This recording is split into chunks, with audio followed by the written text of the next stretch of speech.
आप देखिए ना, उधर से वो पानी डाल रहे हैं और सीवर फूटा हुआ, दोबारा पानी इसमें आ रहा है। क्या फायदा हो रहा है? सिर्फ भ्रष्टाचार, सिर्फ पैसों का वेस्टेज, और कुछ नहीं है। यहाँ से या 10 मिनट के बाद क्रॉस किया होता तभी इस गड्ढे के अंदर मैं होती। एक दिन पानी बरसने से जल भराव हो जाता है गुड़गांव के अंदर।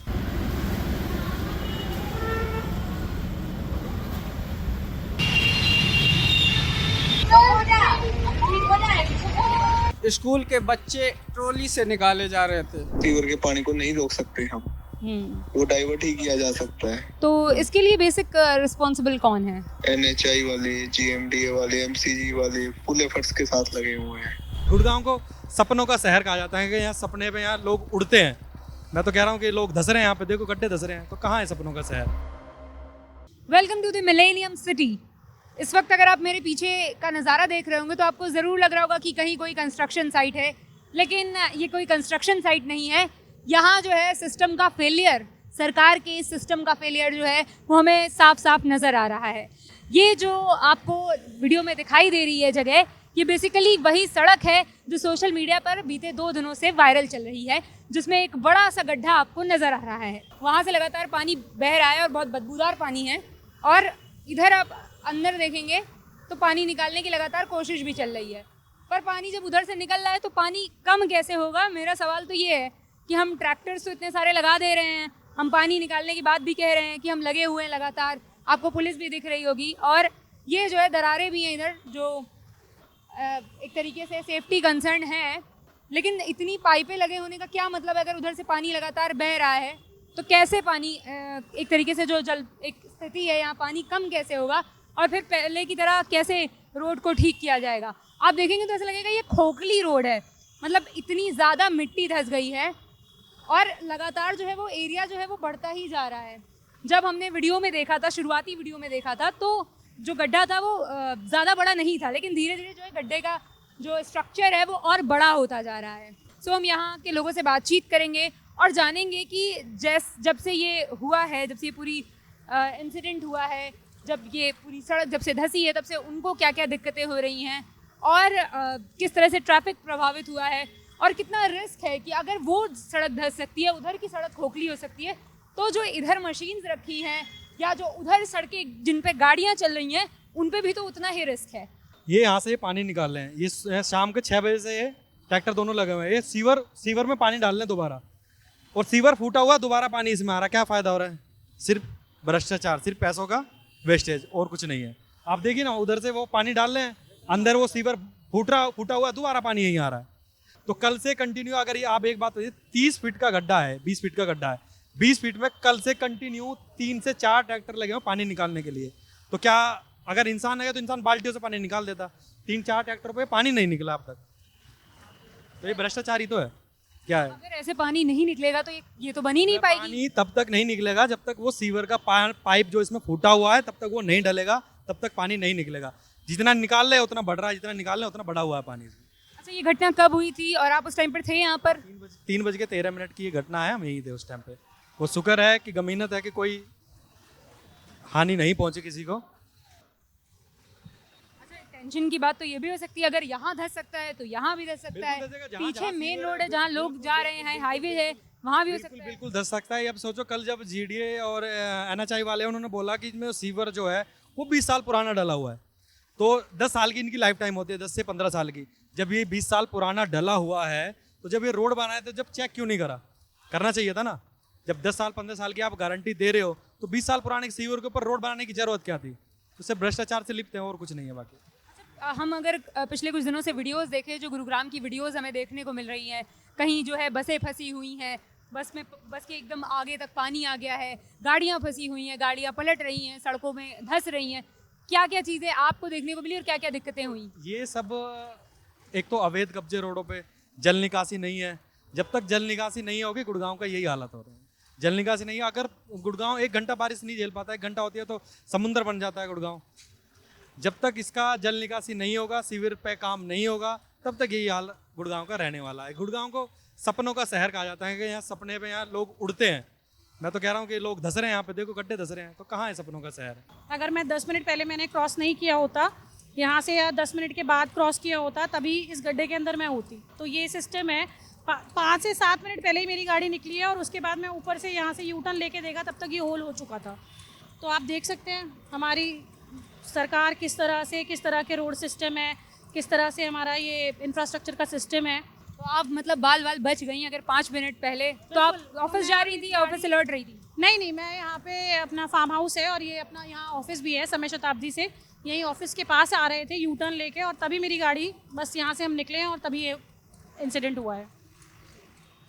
तो सरकार से क्या अपील करना चाहेंगी?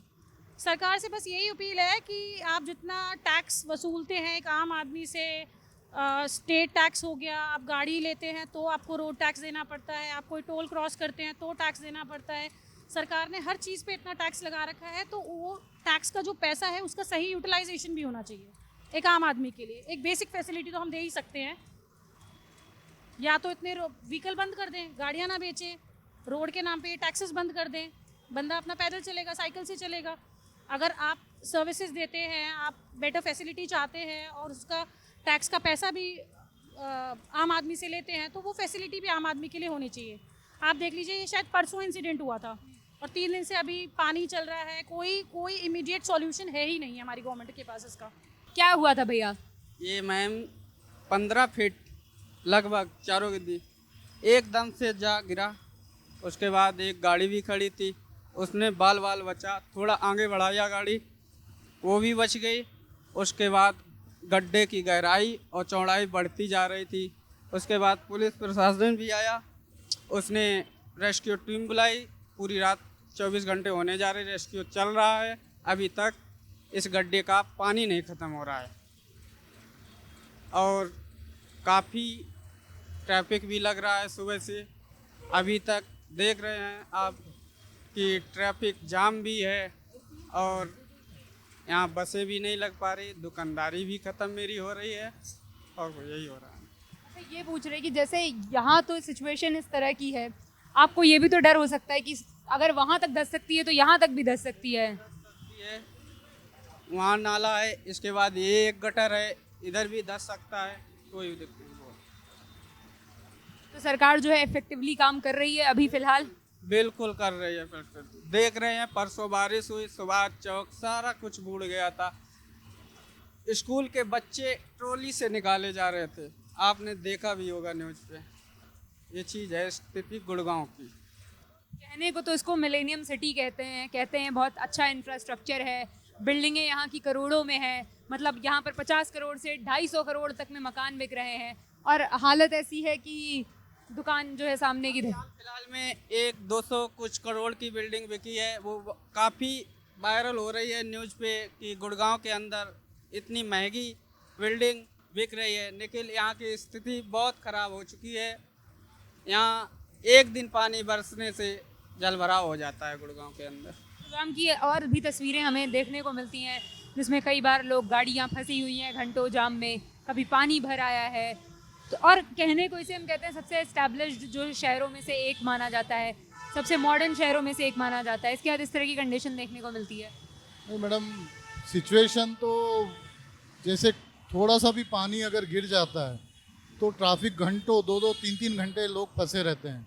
और सबसे बड़ी समस्या है बच्चों की, जब वो स्कूलों से निकलते हैं भूखे प्यासे, 3-3, 4-4 घंटे से फंसे हैं, फैमिली वाले वेट करते हैं।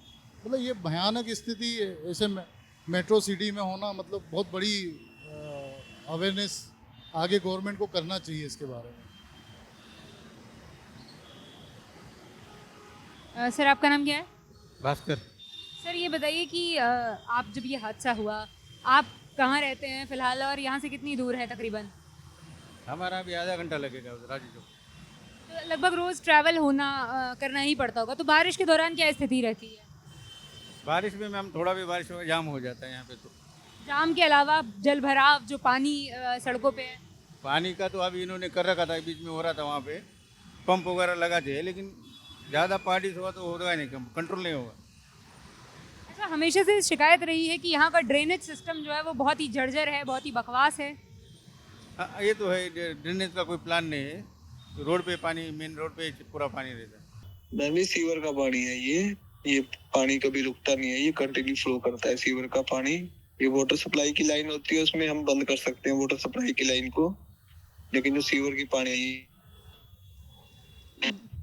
तो सर इसे किस तरह से ठीक किया जाएगा और कितना टाइम लगेगा अप्रॉक्स?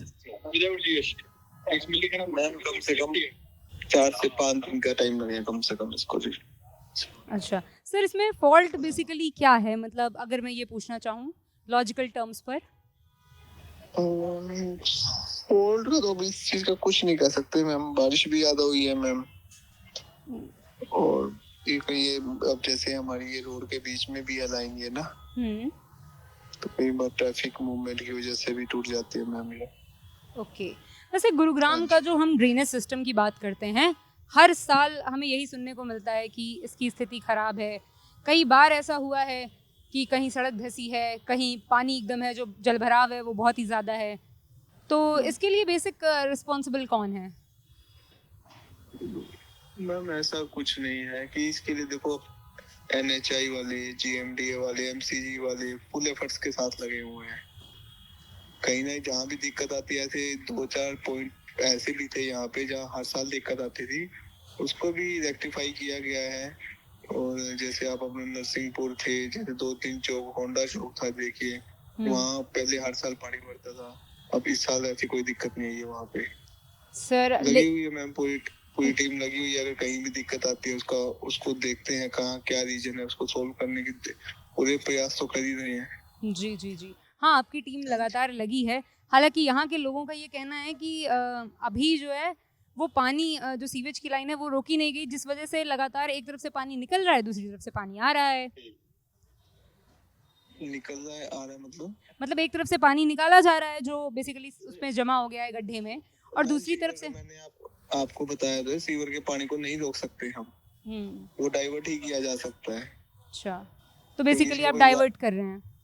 डाइवर्ट करेंगे, रात को होएगा डाइवर्जन इसमें ना, पीछे वाले जो मैन होल है वहाँ उसको बंद करेंगे पानी को, उसको परमानेंट बंद करेंगे कुछ टाइम के लिए, जब तक यहाँ रिपेयर चलेगी। फिर उस पानी को कहीं और डाइवर्ट करेंगे, यहाँ पे रिपेयरिंग का काम खत्म होगा, फिर वो जो हमने पानी रोका है उसको दोबारा चालू करेंगे। फिलहाल जब तक हम ये वीडियो रिकॉर्ड कर रहे हैं, आप मेरे पीछे स्थिति देख सकते हैं कि अभी भी पानी निकला नहीं है, और लंबे समय से जो है वो मेहनत चल रही है, इधर लगातार पानी निकालने की कोशिश की जा रही है इधर से। पर अगर आप देखेंगे तो अभी भी जो है वो गड्ढे में पानी लगातार जमा होता जा रहा है, जबकि आज जो है वो बारिश उतनी नहीं हुई है, जबकि कल भी बारिश उस तरह से नहीं हुई थी। लेकिन कंडीशन जो है यहाँ की, जो ये गड्ढा है वो आप देख ही सकते हैं पीछे, कि अगर सड़क का हिस्सा और भी धंसता है तो कंडीशन वर्स हो जाएगी। प्लस जो यहाँ के लोग हैं उनको भी दिक्कत हो रही, जिनकी दुकानें सामने हैं उनको भी दिक्कत हो रही है। कई लोग ऐसे हैं जो बता रहे थे वो कुछ देर पहले ही यहाँ पर ट्रैवल कर रहे थे, उन्हें भी दिक्कत हुई। तो फिलहाल जब तक हम ये वीडियो रिकॉर्ड कर रहे थे, कंडीशन जस की तस बनी हुई है। गड्ढा जो है वो कल की अपेक्षा धीरे धीरे बड़ा हुआ है और लगातार जो है उस पर काम चल रहा है। लेकिन सवाल यही उठता है कि ये जिम्मेदारी किसकी है? इतना बड़ा हादसा अगर किसी को कोई नुकसान होता, किसी की जान को कोई नुकसान होता, तो इसकी जिम्मेदारी भला कौन लेता?